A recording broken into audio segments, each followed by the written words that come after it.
If you are trying to achieve the most natural sound possible in American English, then something that eventually you're going to have to study a little bit is the intonation patterns and the tones. What exactly are those? Let's take a closer look because this has the potential to completely change the way that you speak.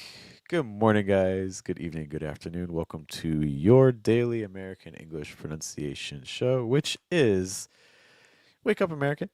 We are here typically between the hours 7 to 8 a.m. New York to make sure that you can get in your 5 to 10 minutes of pronunciation practice for today because hey, that's what it takes if you're serious. If you are really invested in trying to achieve a more natural sound whenever you speak in American English, then this is what we're here for. To guide you in this process, there's me. Hello, my name's Jeff. It rhymes with breath. It's on the four keys to a natural sound in American English, including placement, pitch, breath, trying to weaken your consonant sounds in order to strengthen your vowel sounds. Today we're going to be doing some listening, because that's why you can see me with my headphones on today, because I wanted to show you just some different types of intonation patterns that you're going to hear and give you some opportunities to try to copy them in your own speech and things like that. Okay, if you have questions about this, feel free to ask, whether you're watching right now with me or if you're watching at some point in the future. Hello from the past. Let's take a look at this. I'm going to identify a couple little sounds for you that I want you to try to pay attention to. Okay. Like, life was still life. I want you to listen to how she just said that last word, life. And this will kind of give us an idea of what we mean by tones. Like, life was still life. How does she say that last word, life? Like, life was still life. Okay. So there are different sorts of tones that you can use. You could use, for instance, just like a fall, like life, life. Move from a higher pitch to a lower pitch, life. Okay. There's a rising tone, okay, rising intonation where you go from a lower pitch to a higher, like life, life. What is she using here? Like, life was still life. On that last life, is she using saying life? Or is she saying life? The answer is that she's actually using both of them. Like, life was still life. Life, life, life. Because that completely changes kind of the meaning here. If she said life was still life, that makes it sound very heavy. But if you say life was still life, that conveys uncertainty. But if you're like, life was still life, life was still life, life was still life, life. Okay, that kind of conveys more almost like resignation and things like that. So what we see with the tones and tone changes in American English is that a lot of times it doesn't necessarily change the definition of a word like it does in some languages. Like in some languages, if you use the wrong tone, you can make like your mom suddenly become a horse, suddenly become like a million other things, right? If just by changing using the wrong tone. Okay. But in American English, what we find is that it completely changes how we're supposed to interpret the sentence. Are we supposed to interpret it as being serious, as being sad, as expressing frustration, as uncertainty or disbelief? Okay, so a lot of this changes just based on the intonation that you use. So this is why we have to be really intentional about what we're using. Let's listen again to how she's saying the word life at the end and see if you can copy it. Life was still life. Life. Life was still life. Life. And if you have trouble shadowing, this could be a reason why. Maybe we're just not using the right tone on the words. Maybe we're using falling intonation or rising intonation when the speaker's doing the opposite, or maybe they're doing a waver. Let's try to identify another little example of this. It wasn't like it's war, so everyone is sad and suffering all the time, even though, of course, Listen how she says even though here. sad and suffering all the time, even though. Though, though. She doesn't say even though, even though. She also doesn't say even though.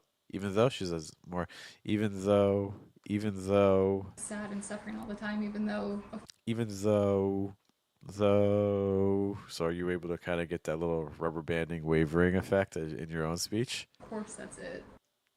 Okay. Let's listen to this next part and see what's happening intonation wise. No, of course that's it. Of course, that's it. Of course, that's it. So notice that here things are a little bit sharper. No, of course that's it. Of course, that's so especially those first three words. Do you say that the intonation here is a little bit less of a waver? It's a little bit more direct. No, of course that's it. Of of, almost like a rise of, and then we get to course, course, course, of course, No, of course that's it. of course, that's it. You can notice that this part is also a bit punchier than some of the other parts. And that's something that you see when you have intonation patterns that are a little bit more direct, so straight rises or straight falls. They can make the thing that you're saying sound punchier. Like, no, don't do that. Like, no, don't do that. Versus like, no, don't do that. You see the difference there? Like, no, don't do that. That has more straightforward intonation patterns. No, falling intonation. Don't, rising intonation. Do, falling intonation. That, falling intonation. No, don't do that. No, don't do that. Versus if I turn it all into wavers, like, no, don't do that. No, don't do that. You can probably hear that. It's a completely different experience for your listener, right? No, don't do that. No, don't do that. Okay. Let's find another little part. Pretend shooting at each other while going to collect water.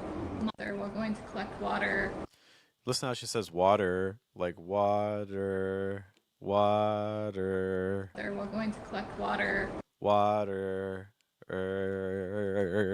That's going to be another little exercise I do with students sometimes. If you struggle trying to capture that wavering intonation, that can be a little thing you can do. Is just kind of like bob your head up and down a little bit, and that'll kind of just naturally kind of give you that sort of movement that you find. But let's do enough of like listening to some examples. Let's say where do we do with this? Where do we practice? Well, what I would encourage you to do is in your shadowing, try to find specific patterns. Go on like a little scavenger hunt the next time you're doing some listening practice. Be like, okay, I want to find 2 examples of falling intonation. I want to find 3 examples of wavering intonation. I want to find maybe 4 examples of rising intonation, things like that. Just paying attention. You can even do it this video right here. Okay. Then after that, try to copy it the way that you hear them doing it. The last thing is, hey, maybe we can just do some quick little intonation exercises just to, again, to make sure we can hear these little differences between the tones, because this, again, completely changes the experience for your listener. Okay. Um, let's maybe let's use that word water that we just saw in that last example. Okay, so let's just do a couple different intonation patterns that you guys can practice afterwards. Okay, so let's just do a falling intonation. Water, water, water. Okay. Let's now do rising. Okay. Water, water, water. Okay. Let's compare those two. Water, falling. Water, rising. Water, falling. Water, rising. Okay. What's up to Doug Madon? Good to see you. Thanks for stopping by. Okay. Um, let's now do some wavers. So wavering practice. Let's do like a fall rise. Like water, water, water. And let's do the opposite of that. Let's do a rise fall. Water, water, water. Okay. Let's now do like a rise fall, rise fall. Like water, water, der. Like maybe more like that. Like rise fall, right? Trim myself up here. It's like water, water, water, water. Okay, there we go. That's more okay. And then so that was the rise fall. Let's do a fall rise. Like water, water, water, water. Okay. Whew. All right. So practice those little tones there. Again, try to find some examples in whatever you're listening to. And can you post on to practice? Bye, guys. Thanks for hanging out with me. Look, there's a lot of different pronunciation resources out there. So the fact you spent a little bit of your day here with me is appreciated. Once more, my name's Geoff. Around the breath. That's one of the 4 keys to a natural sound in American English, including placement, pitch, breath. You're trying to weaken your consonant sounds, strengthen your vowel sounds. I'll see you all later. I hope you guys have a good day, have a good night, have a good afternoon. Take care. Bye.